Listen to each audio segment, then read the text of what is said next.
Well, you know what? I decided to put the ladies on pause for a moment because I just had an opportunity to climb the rocks you see here behind me, and it was an adrenaline rush and a thrill that is hard to explain. And I wanted to give you another perspective.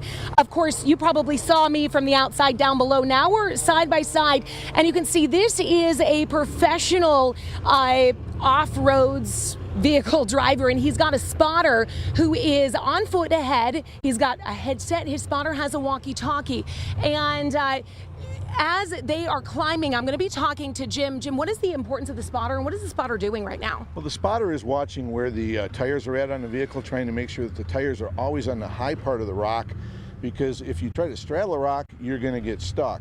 If you drive over the rock with your tires, then you're able to clear over the rock with the center of your vehicle. And it can be hard to see when you're in the driver's seat, so you really need that perspective of the spotter. That's correct. Quite often, if you try to do it all by yourself, it's a real big struggle, and that's why we always try to work in a team.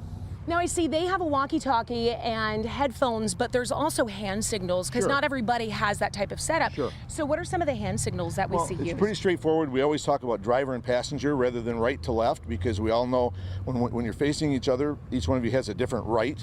So we always talk about driver side, passenger side.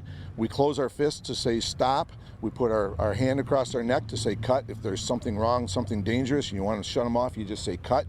And those are pretty much the straightforward ones. And of course, wave me forward, wave me backwards.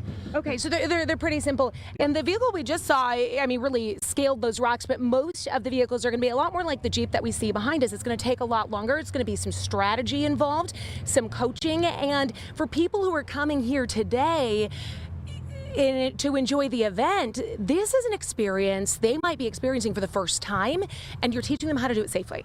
Absolutely. We designed this course to be indicative of a dry riverbed type out west or a canyon. We want this particular feature to be almost impossible to do. It takes teamwork. If a guy can just drive straight through it, it's too easy. You want it to be a challenge where it takes a long period of time to get through it. Now, if you're looking at this and you're seeing like this driver is a little stuck at the moment, you can see these rocks. Some of them are large, some of them are small.